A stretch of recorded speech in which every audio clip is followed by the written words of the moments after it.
Hello. In this tutorial, I'll show you how to change your email address on Grailed. Here are the detailed steps to change your email address on the Grailed web app. The first thing you need to do is to launch your web browser and go to www.grailed.com.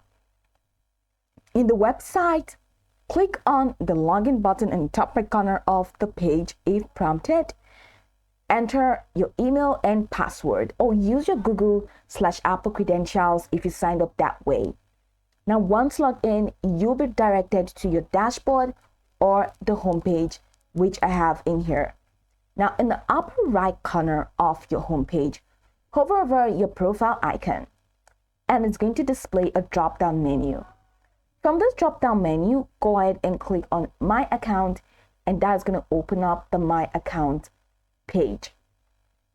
Now, the first thing you find is profile settings. Now, under profile settings, you have username, you have email, you have location, and you have bio. So for you to change your email, click on the box that has email.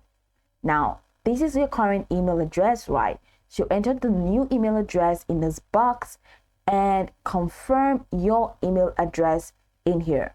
That is, whatever you entered in this first box, repeat the same thing in confirm email and select change email.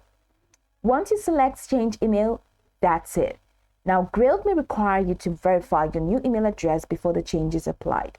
So you can change your new email, check your new email inbox for a verification email from Grailed. Open the email and click on the verify email link or button within the mail. And after verifying your new email, you may be logged out of Grailed account. You'll log back in using your new email address and your existing password to ensure the email change was successful.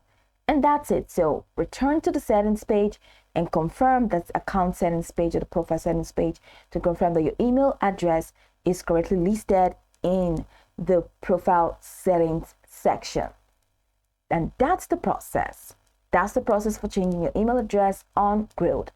Now you can go over this tutorial from top to bottom to get acquainted with the steps. And of course, once you are done, you'll be good to go. I hope this tutorial marvelously helped you search.